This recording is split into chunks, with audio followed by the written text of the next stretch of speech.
Hello, everybody. Welcome to another edition of the Connecticut Sports Talent Show. My name is Christopher Saunders, and I'm pleased to have a junior on the baseball program of the Fairfield team. His name, Justin Guerrera. Justin, thanks so much for being able to come on, man. Thanks for having me, Chris. I appreciate it. First and foremost, before we get into all the details, because there's a lot to go into, I just want to ask, how's everything with you and your family during this COVID-19 pandemic? Yeah, it's definitely been tough. We're getting through it pretty well. We haven't had any issues. My mother and I both did have COVID, so we were able to get through that. But it's been good so far.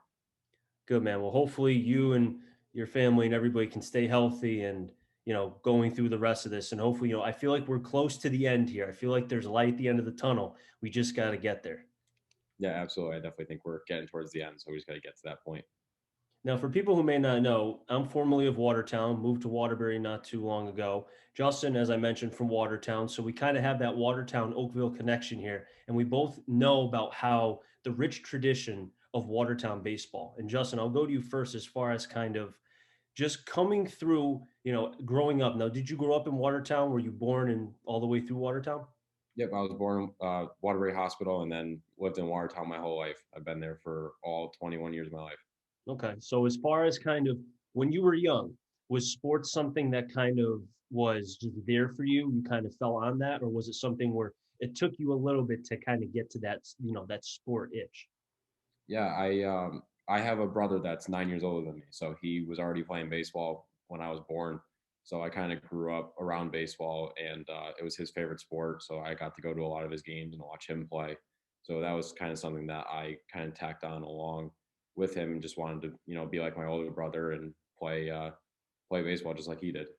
So were you kind of like the younger brother who, as the older brother was swinging, you were in the background, like, all right, pretending like you were swinging a bat?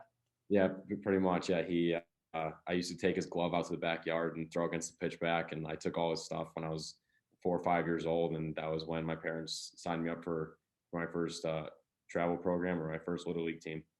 That's awesome, man. That's great to hear. Now, as overall with baseball itself, coming through when you were younger, was it something where you were you good at it when you were as young as you were, or was it something where you kind of just had to get your feet wet? Yeah, it was definitely something I was thought I was good at. I was always one of the top players on every team I played for. So I think I definitely was at that elite level from a young age. But obviously, as I've grown, I've been able to develop more and more as the talent has gotten better and better. Hmm. And you speak of the young age and being the player that stood out amongst the rest of the peers. Were you the kind of player that just was bigger, stronger, more athletic than your younger peers? Because when I think of talented players at such a young age, a lot of the ones that you hear about who are older end up having a chance to play at the next level and so on. They're the ones that just stood out. Like I mentioned, they're bigger. They're doing things that younger kids are not doing. Were you one of those players? Yeah, I wouldn't say I was necessarily the biggest on any team I played for. I was always one of the strongest just because that's just my God-given ability. But the I usually tried to play up with older kids and to try and challenge myself more and compete more. So I wouldn't say I was always the biggest or the best on the team, but I always competed like I was. Now, did you play any other sports besides baseball, or was baseball your main sport? Yeah, I always got my feet wet a little bit with basketball and soccer, but nothing spoke to me like baseball did. So I was pretty much baseball my whole life. So when did you finally decide and say, okay, I'm going to put away the soccer cleats. I'm going to stop with the basketball shoes. Give me a glove, give me a bat. I'm going to live and breathe this 24/7. I would say when I was 7 years old. I think that was at that early age. I kind of played one fall of soccer, played one winter of basketball, and then I was kind of like, yeah, those aren't for me. Baseball's for me. And how tough was it for you? Because I was a young man, I'm 28. You're a lot younger than me, so congrats to you. But like for me, I needed, and I love baseball. I could talk baseball all the way to the end of time. But there's times where I needed to get away to play soccer. I did outdoor track. I contemplated playing football, but like just to get away from it because I felt like I was going to get burnt out. How did you avoid getting burnt out, especially because of the rigors of what baseball is? You fail more than you succeed. Yeah, I think it was just passion for the game. I think because I've just always loved the game so much, and even when I read books as a kid, I always read baseball books. It wasn't necessarily sports books. I really focused on baseball books when I watched TV. If there was a baseball game on, I was watching baseball. So I really just always honed in on baseball, and just the love and passion I have for the game kind of brought me to that point. And as you were kind of entering the age from age 7 where you focused strictly on baseball and you were going through, how was that? Like, who did you play for? Were you around Watertown? Were you in other leagues? Just tell me about that. Yeah, 7 years old, I played for Watertown. I was playing on a travel program. I think that was the first year they offered travel for a 7-year old age group. I believe I was playing with the 10U team at that point, so I was already playing up because I had played 2 years of t-ball and then went right into travel ball. So that was kind of unique for me. I There was no little league for me. It was just straight from t-ball to a travel team, I guess you could say. And when you had the opportunity to play for a school team, now, correct me if I'm wrong, but you played for Swift, correct? Yes. Okay, so and when I think of Swift and I think of the amount of talented players that played even going back to when I was in school. I remember O'Brien, who was a couple years younger than me, tall lefty, Nick Mondak. I think of just so many players who I grew up with, not just baseball players, but in general, left their mark at Swift. How was it playing for a school team in Watertown like Swift? Yeah, it was definitely fun. That was kind of the first environment where we were playing for something more, wanting to play for your school, play for your team, and play for your teammates around you. It wasn't necessarily going and just playing travel baseball just to play. So that was really the first time that I kind of like you wanted to represent your school and really hone in on who you were as an athlete and really represent your school. Do you think that because when I think of high school sports, it's a lot different than college and obviously pro. Because once you get to that level, as you may know, it's kind of like yeah, you're going to have those teams where they're a brotherhood, but a lot of times you have guys going in different directions because they're trying to better themselves. But when you think of at that young age at Swift and then to high school, you're kind of coming through almost like the minor leagues where you're growing up together, you're figuring out who you are, and sometimes your best friends are the people that you met when you were that young. So for you, do you think being at Swift, being around those players, I know some left to go to Holy Cross and Sacred Heart and Caner, but the ones that stayed and you played with all the way through Watertown at the high school, do you think that kind of helped your development, but also understand who was around you as well? Yeah, definitely. Some of my best friends have come from, playing Swift baseball. We grew up together, played baseball our whole lives together. So I think that was definitely a cool experience, and it was definitely unique because you don't always get that. Like you said, some guys leave to go play at Holy Cross or other schools. But the development that we had from Swift to the high school, I think, showed in the success we had as a high school program too. Now, talk to me about the development because obviously you were a talented player from sounds like you were 7, 8, all the way obviously till now.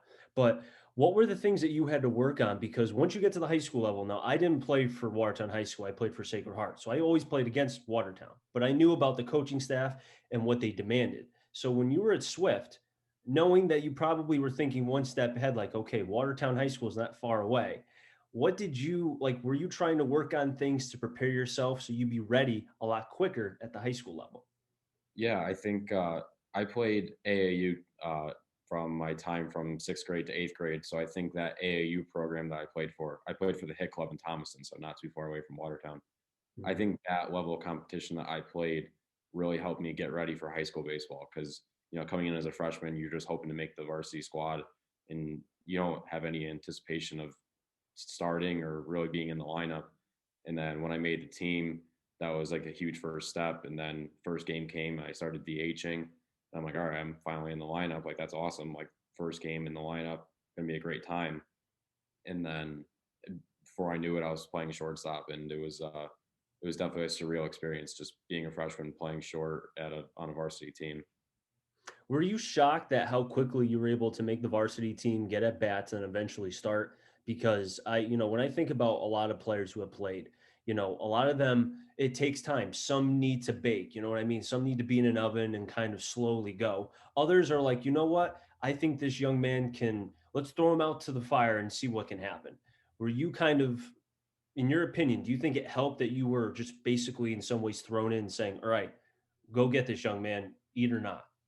Yeah, definitely. I think that's a definitely fun way to put it. I think it's like I was thrown into it, and they just told me to kind of figure it out. I was lucky because when I played for the hit club, Carn Faris was my assistant coach at the hit club because he owned it, and he actually was the assistant coach of my high school team.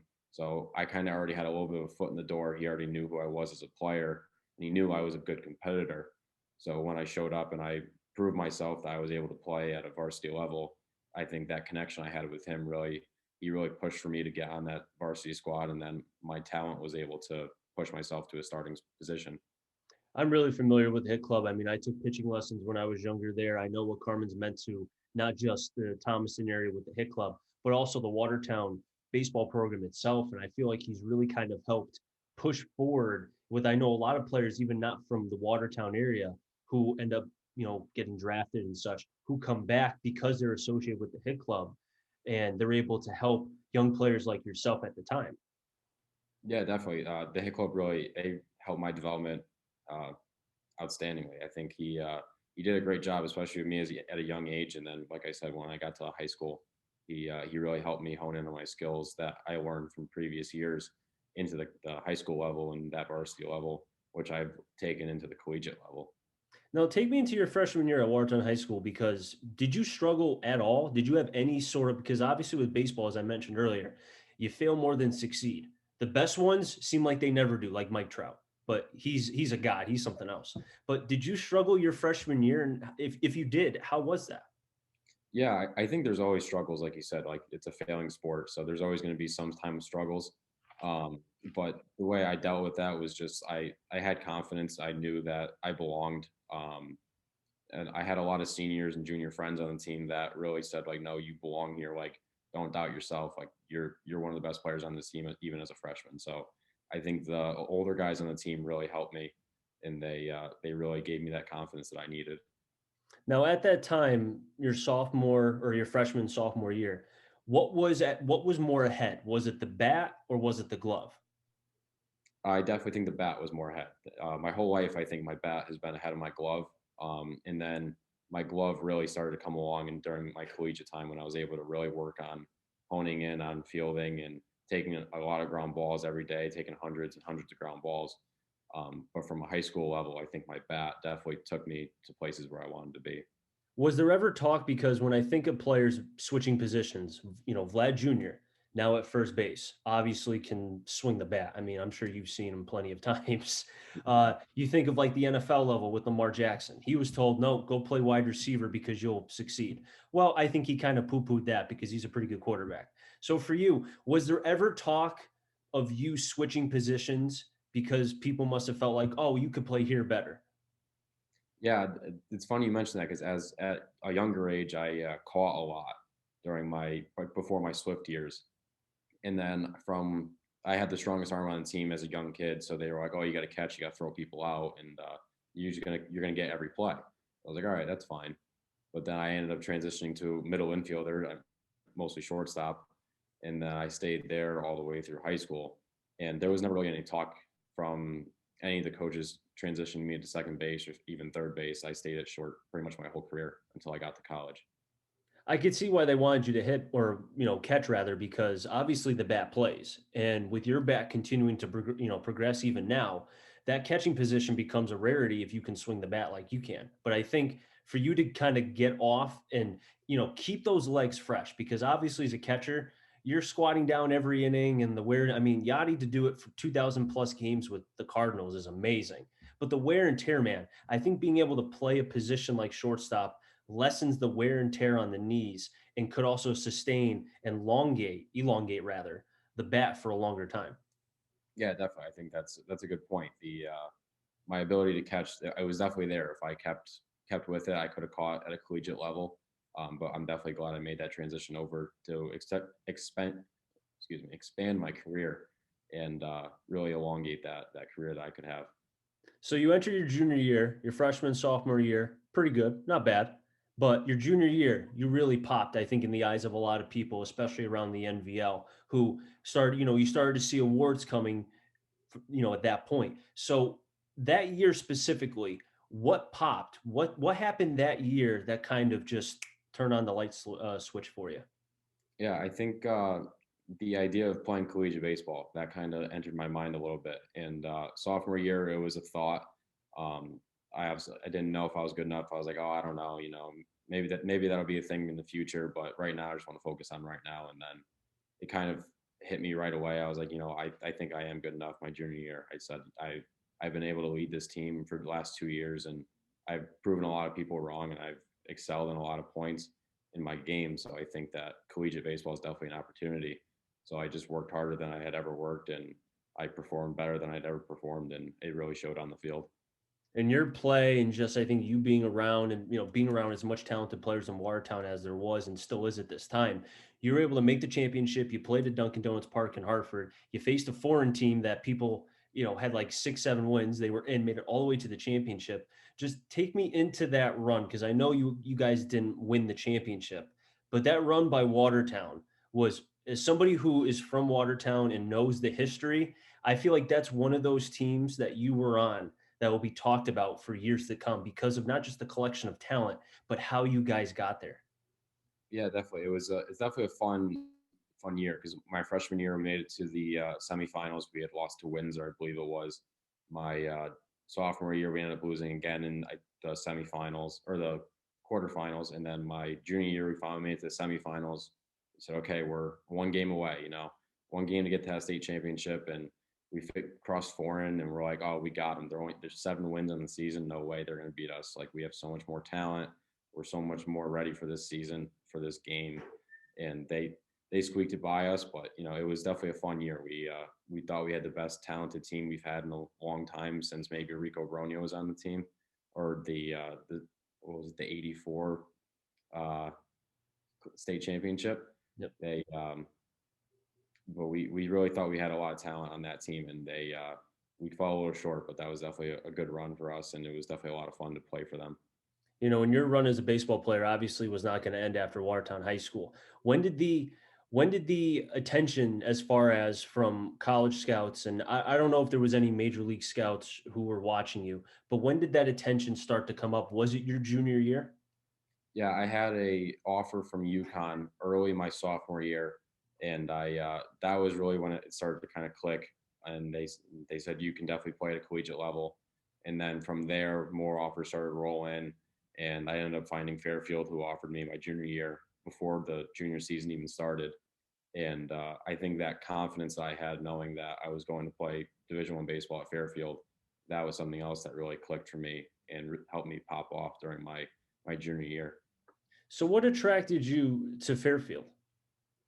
Honestly, the first thing I drove on campus and I kind of fell in love with the campus. It was such a beautiful site, and all the people were so friendly, and I came here on a great day. So it was just the coaches really persuaded me and told me all the great things about the university, and the facilities we had were exceptional compared to a lot of other places I had visited. So I think that was all things that kind of played into my decision to come here. Now, let's be honest here. I'm sure that you looked at, because I'm sure you know about the history of the college programs around Connecticut at least. But I'm sure that you went on Google, typed in Fairfield University baseball, and checked out the roster, checked out the past, just to see, you know what? Because obviously academics is very important. Because as we know, going back to Moneyball, the scout who played and the actor who played the scout said, we're all too old to play this child's game. We're all too old regardless. We could be 15 or 40, doesn't matter. But for you being the baseball player as you were and are now, with a chance to play at the next level, did you at all check to see like, okay, here's the future list of guys I could be playing ball with this time next fall? Yeah, definitely. I had a couple friends that were also interested in Fairfield that I played with previously. So I talked to them, and I also had two friends that I played previously with that were already on the roster. So I talked to them, and they said, "Yeah, it's a great place to be. We're going to definitely compete. We're going to be a great team, and the MAAC's not the strongest conference, but you're going to get here and you're going to play your freshman year. You're definitely good enough to play all 4 years here." And that was a big thing for me too. I really wanted to really get on campus and make an immediate impact rather than sit the bench for 1 or 2 years and then maybe get to play my junior year if I went to a bigger school. So having an immediate impact and really competing from my freshman year was something I was really big on. And speaking of that freshman year, how was that adjustment? Because obviously, to go from it's like going from the minor leagues and going up each level. the speed of the game gets faster, the strike zone gets smaller. You think about the stands where each ballpark, there's another level of stands and such at each level. For you, what was the biggest adjustment that you had to make from the time you were at Watertown High School at the end to then the beginning at Fairfield? Yeah, I think a big adjustment I had to make was kind of trying to slow the game down, like you said. Like it speeds up, and I had to just slow myself down. I couldn't let moments get too big on me. I was trying to be a player that I wasn't. I was trying to be at an elite level that I wasn't ready for yet. So I just had to keep put my head down, work hard, and gradually get to that elite level that I had to get to in order to play. And the coaches gave me a lot of confidence too. They said, "Don't worry, keep working hard. We see what you're doing. Work hard, and you're going to have that starting spot." So that confidence that they gave me really helped me along the way. They really pushed me to keep working hard, and I was around some elite level guys, that some 21, 22-year-old guys that really helped me and were my mentors and really showed me the way of how to be a great player. Who were those players that kind of, with you being the new guy, the rookie, what kind of, who were the veterans that were able to kind of help you? Because a lot of times when you think of at the college level, like I mentioned, guys are looking for themselves. They could have seen you as a threat because, like I said, they want to be able to better themselves. They're alphas. They want to be better, but they saw you as a young man who needed help. So who were the young guy or the older guys rather who helped you? Yeah, Jack Gethings was my biggest mentor. He was the shortstop for the last 2, 3 years, and he really took me under his wing and he showed me the way. He was a quiet guy. He didn't talk very much, but we had one-on-one conversations, and he would always work with me, do extra work with me, and he was the captain of his senior year, and he ended up getting signed by the Kansas City Royals. So he was a great impact on my career, and he really showed me the way of how Fairfield baseball is meant to play. Now, did you have an opportunity to play with Dylan Reynolds? I did play with Dylan Reynolds.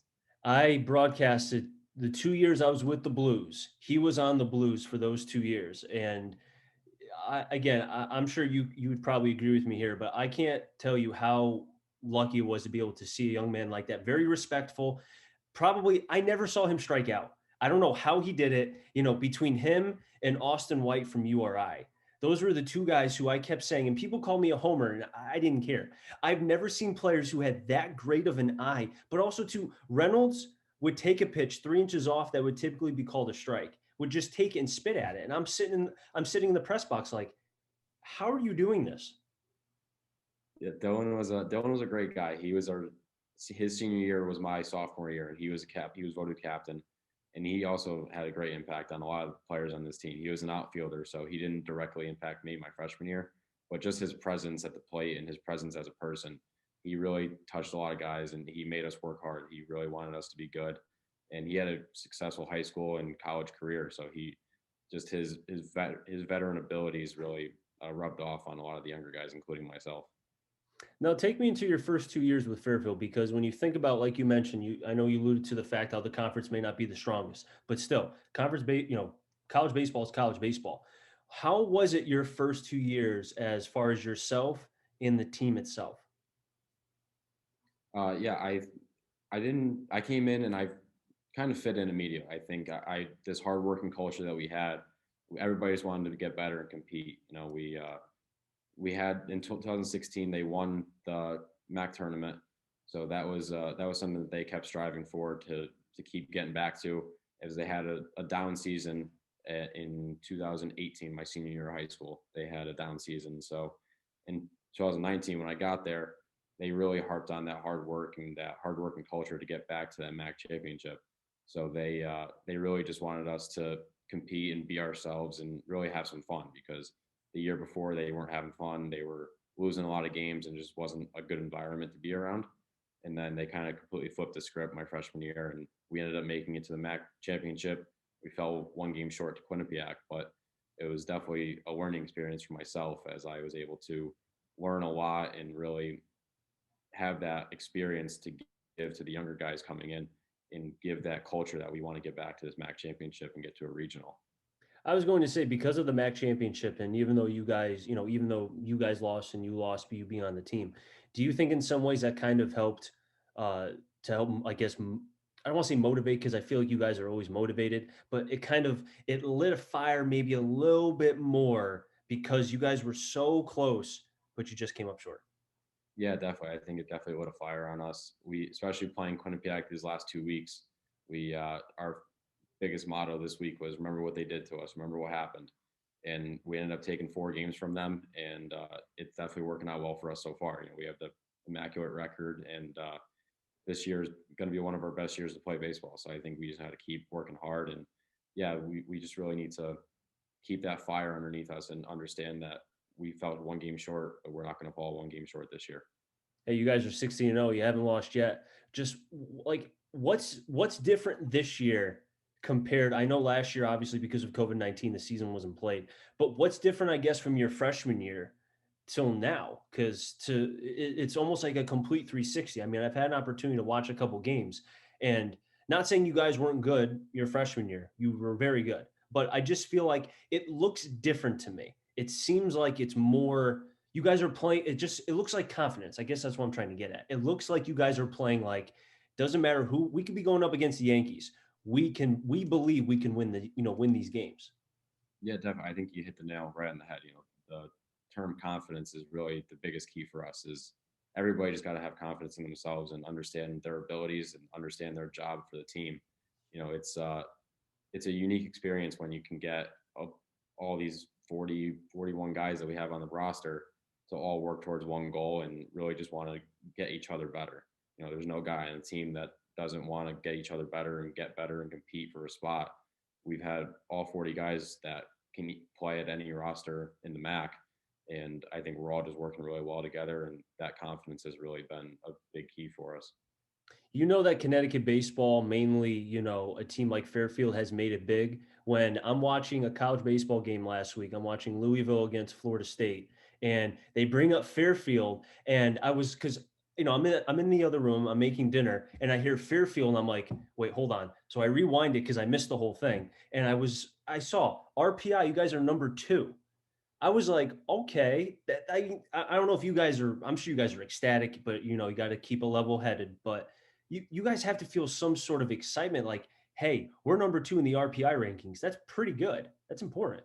Yeah, definitely. I think we've in the past we've had a couple guys that have been able to make it big and make it to the minor leagues. They've been signed and drafted, but I think this year that's probably one of the biggest things that has really pushed us is that rank. Not that ranking has really influenced us, but that's not something we work towards. Mhm. We work towards that goal of that MAC championship and getting to regional. But it's fun to see your name on a list with a bunch of big time teams and really competing against really anybody in the country. And like you said before, we're able to play against anybody in the country and know that we're good enough to play there and good enough to be there.